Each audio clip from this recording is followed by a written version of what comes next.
Un exemple. Salut à toutes et à tous. Excusez, j'étais tellement excité, j'avais hâte de faire mes exemples. Donc, on est rendu à F. OK, on est toujours dans le chapitre dans le chapitre 3 quelque part, là. Excusez. Alright. Donc, F a trois termes. Donc, je vais y aller terme par terme. Donc, le premier terme, je veux calculer F'. Donc, pour F', mon premier terme, c'est x cube. Donc, mon terme x cube, lui, va devenir quoi? Ben, ça, c'est un terme de base. Donc, je fais juste le transformer en 3. Woo! 3. Allô, le iPad. 3x au carré. Donc, ça, c'est vraiment juste une règle de base. J'ai pris le x cube. Je l'ai transformé. Donc, le x cube est devenu le 3x au carré. Ensuite, pour la deuxième, j'ai ln de 4x. Donc, j'ai 4x qui est à l'intérieur du ln. Donc, ça, c'est pas juste ln de x, malheureusement, c'est ln de quelque chose. Donc, il faut que j'utilise la règle en chaîne. Donc, pour celui-là, j'utilise la règle en chaîne. Donc, je sais que la dérivée de ln de x, c'est 1 sur x. Donc, ln de 4x, ça va devenir 1 sur 4x.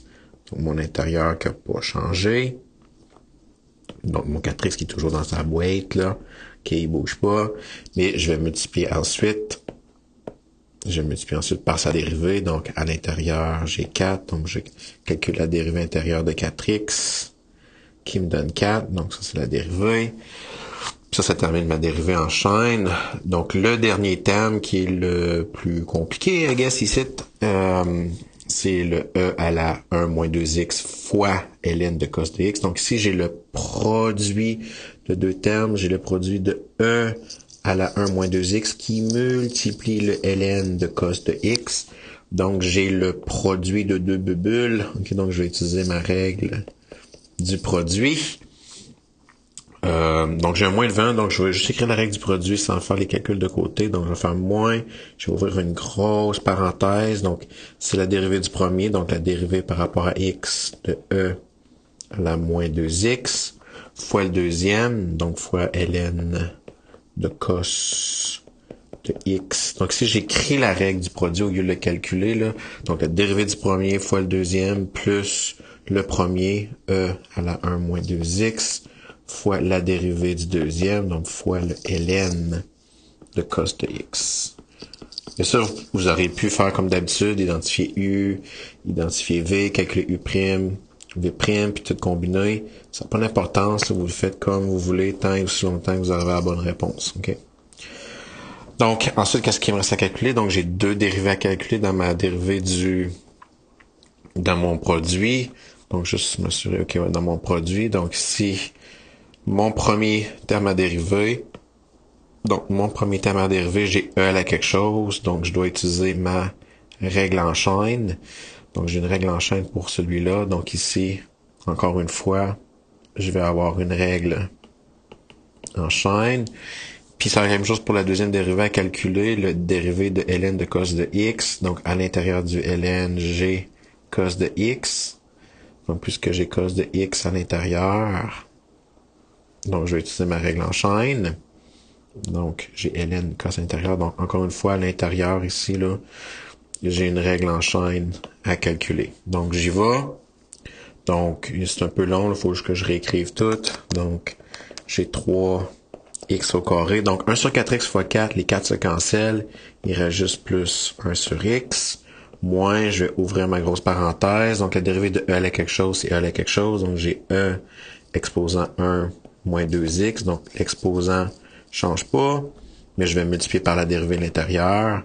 Puis la dérivée de 1 moins 2x, une fonction linéaire parce que la pente c'est moins 2, fois le ln de cos.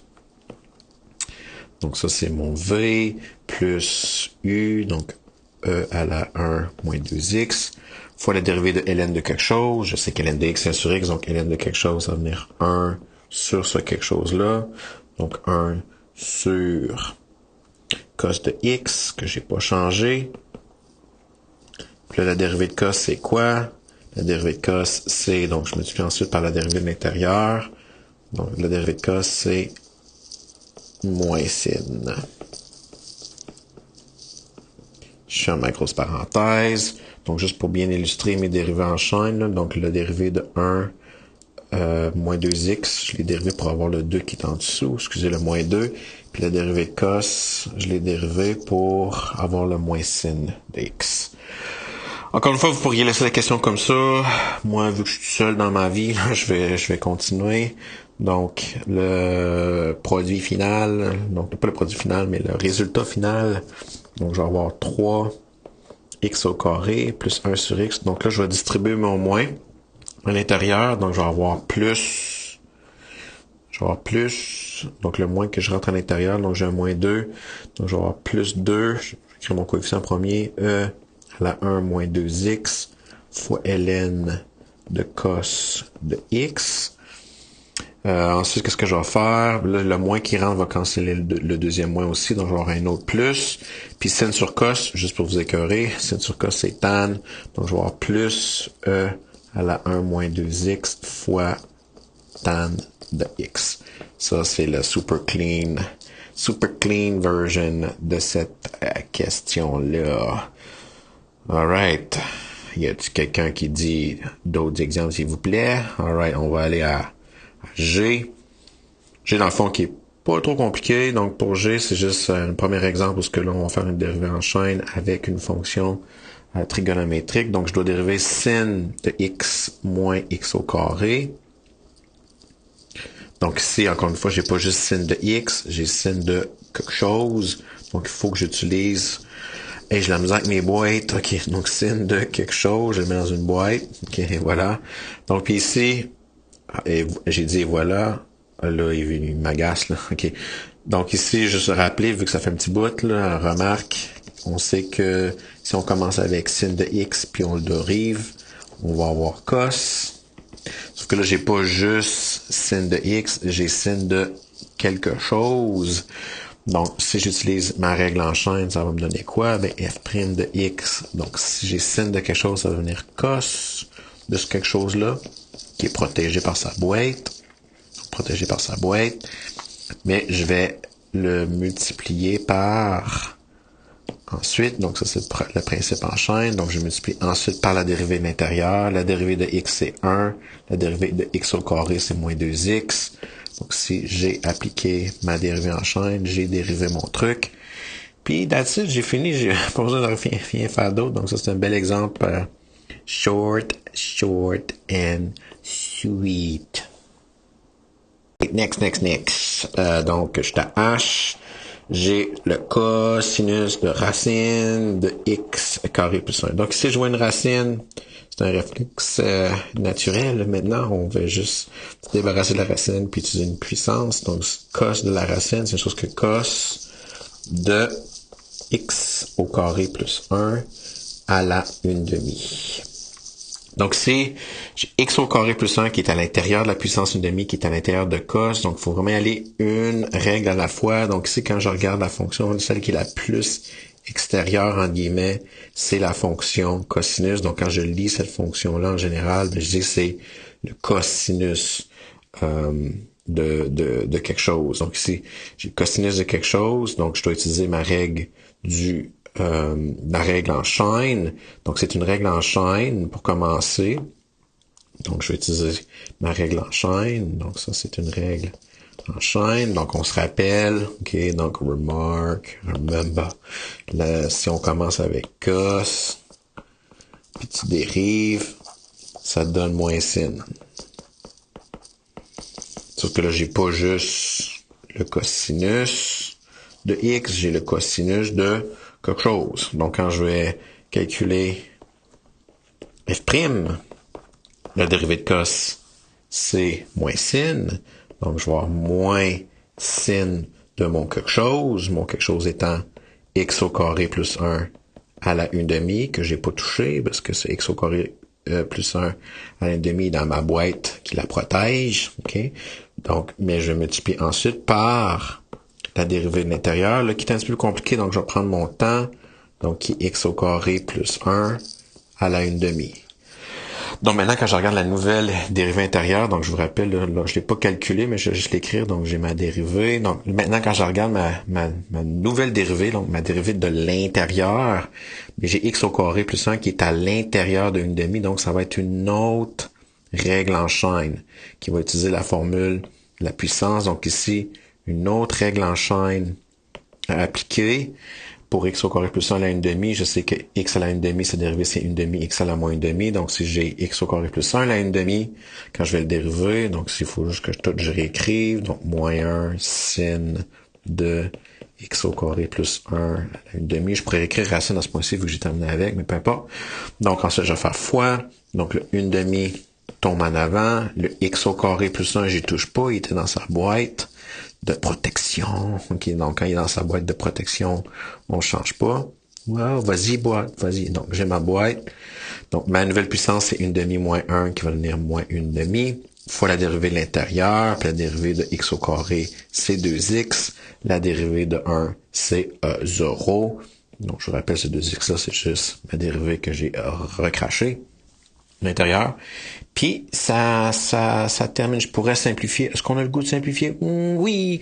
Donc ici, puisqu'on n'a rien à faire, hein, notre vie est triste. OK, donc ici, le moins 1, le 1/2 fois 2, ça va me donner, donc le 1/2 fois 2, ça me donnait 1 fois moins 1, donc je vais avoir moins, puis en haut, j'ai juste un x puis un sin, donc je vais avoir moins, allô, le crayon. OK, donc moins x, sin de, donc le 1/2, je vais m'en débarrasser, donc c'est plus beau d'écrire la racine carrée de x au carré plus 1, puis le x au carré plus 1, la moins 1/2 va aller en bas, okay, comme étant la racine carrée de x au carré plus 1.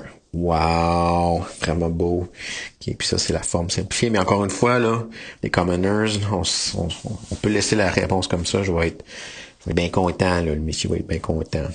Okay. Donc, sautons maintenant à l'exemple I. Donc, même affaire. Ici, j'ai deux termes. Okay, donc, j'ai cos de E à la sin de x plus 1. Le plus 1 va aller vers 0. Celui qui va vraiment m'intéresser, là, c'est le E. Le cos de E à la sin de x. Donc, ici, à l'intérieur de mon cos, j'ai E à la sin de x. Donc, je le mets dans une boîte ce que j'ai en dedans. Donc, j'ai à l'intérieur de cos, j'ai quelque chose. Donc, j'ai cos de quelque chose plus 1. On vient de le faire, la dérivée de cos, c'est moins sin. Donc, le premier terme, je dois utiliser la règle en chaîne. Donc, here we go. F' de x, la dérivée de cos, c'est moins sin. Le quelque chose qui est protégé dans sa boîte, il reste E à la sin de x. Sauf que là, bien sûr, il faut que je traite la boîte avec ma formule en chaîne.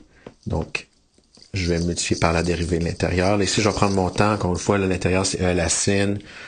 Donc, je vais avoir E à la sin de x à dérivée. Donc, ça, c'est la partie de la dérivée intérieure. Donc, maintenant, qu'est-ce que j'ai à dériver? E à la sin de x, puis E à la sin de x, c'est E à la quelque chose. Donc, je dois utiliser une autre règle en chaîne pour dériver ma dérivée intérieure. Donc, j'y vais. Donc, j'ai moins 1 sin. Je finis avec ma première boîte. Je vais enlever le E à la sin de x. La dérivée de EX, c'est EX, donc la dérivée de E shit, c'est E shit, donc E à la sin va rester E à la sin, donc le sin qui est dans sa boîte de protection, mais c'est fois la dérivée de l'exposant, donc la dérivée de l'exposant, la dérivée de sin, c'est cos, donc ce cos-là, c'est juste la dérivée de l'intérieur, là, l'intérieur qui est l'exposant, donc le sin devient, la dérivée de sin, c'est cos, donc j'ai fait ma deuxième règle en chaîne. Puis ça termine, là, je veux dire, lui, j'ai-tu le goût de le simplifier? Non, ok, donc j'ai pas le goût, donc je le laisse de même. Donc voilà ma réponse, ok, pour donc c'est deux dérivés en chaîne, que j'ai sin qui est dans E qui est dans cos, je dérive cos qui devient moins sin de mon E de sin, fois la dérivée de E de sin qui est E de sin fois la dérivée de sin qui est cos. Le plus 1 en passant, là, ok, lui, là, je savais qu'il s'en allait vers 0, ok, donc juste, je me souviens de lui, là. Je l'ai pas oublié, ok, je sais ce qu'il m'a donné, 0.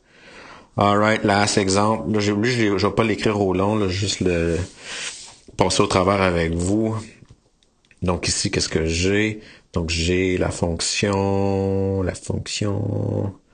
Donc, j'ai la fonction sin de 2x qui multiplie coséquence de 3x. Donc, j'ai le produit de deux trucs. Donc, ici, je dois faire ma règle du produit en premier.